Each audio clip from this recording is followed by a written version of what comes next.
Hello guys, नमस्ते। Welcome to Hindi football. आज बात कर लेते हैं पिछले हफ्ते की सबसे बड़े ट्रांसफर टॉक की, जिसके बाद जो है किलियन एम्बाप्पे का ट्रांसफर सागा जो रियल मैड्रिड के साथ चले आ रहा है 2020 से। हमने ये देखा है कि रियल मैड्रिड ने किलियन एम्बाप्पे को ट्रांसफर टारगेट रखा हुआ है पिछले 3 सालों से। उसके बावजूद भी वो काफ़ी अच्छे ट्रांसफर कर चुके हैं पिछले 3 साल में। And to be precise, Kylian Mbappe का ट्रांसफर सागा जो स्टार्ट हुआ था वो ये बेनिफिट को लेके था कि करीम बेंजेमा उस समय नंबर 9 मेन सेंटर फॉरवर्ड थे रियल मैड्रिड के। एंड विनीसियस जूनियर एक बडिंग फॉरवर्ड कह सकते हो, winger plus forward.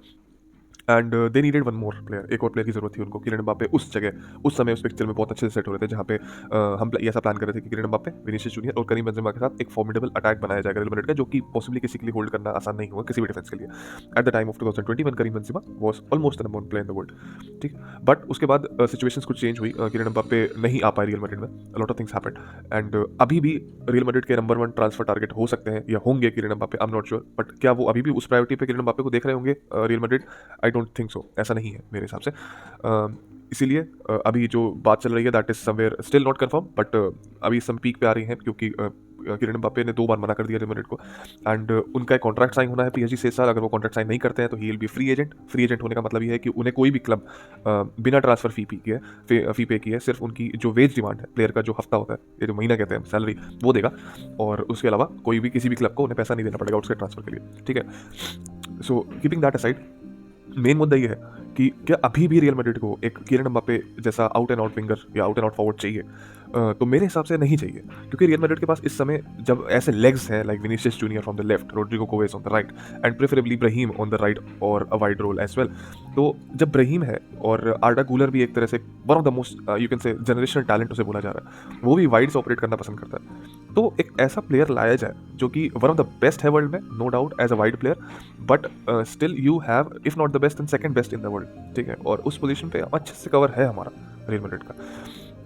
But now जो मेन फोकस होना चाहिए वो होना चाहिए नंबर 9 पोजीशन मेरे हिसाब से, द सेंटर फॉरवर्ड रोल, जिसमें कि you don't have a target man, you don't have a पोचर goal in the team. So for that I think real Madrid को ये देखना चाहिए कि हम इस पोजीशन को पहले फिल करें, जो कि नंबर 1 प्रायोरिटी है इस समय। जैसे कि आप देख रहे हैं कुछ मैचेस में होसेलू हमें खेल के दिखाते हैं as a target man, and believe me he looks like he is one of the best target man in the world right now. But sometimes deliveries उतनी नहीं आती हैं होसेलू को रियल मैड्रिड के साइड से, क्योंकि रियल मैड्रिड का game crossing game रहा ही नहीं पिछले जब से बीबीसी ब्रेक हुआ है। रियल मैड्रिड का क्रॉसिंग गेम हुआ ही नहीं। They play more towards I mean through the central और the straight line game football.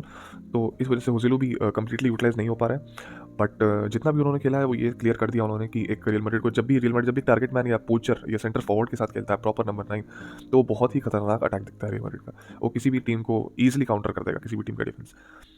तो ऑल इन ऑल मैं ये बोलना चाहूँगा कि फ्लोरेंटिनो पेरेस को 2 प्लेयर पे टारगेट कर सकते हैं वो इस समय, जो वर्ल्ड फुटबॉल में काफ़ी फेमस चल रहे हैं at the centre for location. If जितना मैं जानता हूँ पेरेस को, जितना कि वो गैलेक्टिकोस में इन्वेस्ट करना जानते हैं, तो वो हो सकते हैं विक्टर ओसिमहेन फ्रॉम नापोली और Erling Haaland from Manchester City. That's it, bye bye guys.